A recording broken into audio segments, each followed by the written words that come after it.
প্ৰতিৰক্ষা সভাৰ কেন্দ্ৰীয় সাধাৰণ সম্পাদিকা। আজিৰ সংবাদমেল আমাৰ কেন্দ্ৰীয় কোচ ৰাজবংশী লেখিকা সভাৰ গোসাইগাঁও জিলা কমিটিৰ আৰু কেন্দ্ৰীয় কমিটিৰ পৰা দিছোঁ। আগন্তুক নিৰ্বাচন সম্পৰ্কে BTCৰ 5টা সমষ্টিত কোচ ৰাজবংশী প্ৰাৰ্থিত্ব বিজেপিৰ পৰা দিব লাগে। 5টা সমষ্টিত যথাক্ৰমে থুৰিবাৰী, দিহিৰা, মথানগুৰি, ফকিৰাগ্ৰাম, 2 নং গুমা সমষ্টি। 2 নং গুমা সমষ্টিৰ মানি নীলেশ্বৰ ৰায় 20 বছৰ ধৰি বিজেপি দলত লাগি আছে, কাম কৰিও আছে। বিজেপি দলৰ বেয়া দিন অহাত অলপ কেইটা ভোটৰ কাৰণে তেখেতে যোৱাবাৰ হাৰিছিল, কিন্তু বিজেপিত এতিয়া ভাল দিন। কোচ ৰাজবংশী জনগোষ্ঠী বিজেপিকে ভাল পায়, কিন্তু 2 নং গুমা সমষ্টিত সজল কুমাৰ সিংহ টিকেট বিচাৰি আছে। সজল সিংহ কোচ ৰাজবংশী নহয়। কোচ ৰাজবংশী এৰিয়াত নিজকে কোচ ৰাজবংশী বুলি কৈ আছে, আমি কিন্তু কোনোপধ্যে মানি ল'ব নোৱাৰোঁ।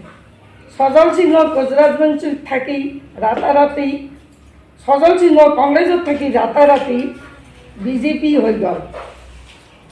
সরি এটি কি করে দিলে বৃহৎ এলাকা হওয়া সত্ত্বেও আমি এজন প্রার্থী নাপাওয়াটা আমার দুর্ভাগ্যজনক। গতিকে মাননীয় মুখ্যমন্ত্রীয়ে যদি আমাক এইবাৰ প্ৰাৰ্থিত্ব নিদিয়ে বিজেপি দলৰ পৰা, তেতিয়াহ'লে আমি আমাৰ বিকল্প ব্যৱহাৰ ল'বলৈ আমাৰ বাধ্য হ'ম। বিকল্প ব্যৱস্থা মুখ্যমন্ত্ৰী আৰু বিজেপিৰ সভাপতি মহোদয়ক অনুৰোধ জনাওঁ যে আমাৰ 2 নং গুমা সমষ্টিত নীলেশ্বৰ ৰায়ক প্ৰাৰ্থিত্ব দি আমাৰ যাতে কোচ ৰাজবংশীৰ মানে উন্নতিৰ হকে কাম কৰিব বুলি মই আশা ৰাখিলোঁ। আৰু কথা হ'ল, আমাৰ 20 বছৰে ধৰি আমাৰ কোচ ৰাজবংশী জনগোষ্ঠীৰ কোনো প্ৰাৰ্থিত্ব নাথাকাৰ কাৰণে আমাৰ কোচ ৰাজবংশী জনগোষ্ঠীৰ কোনো কাম বা উন্নতি হোৱা নাই।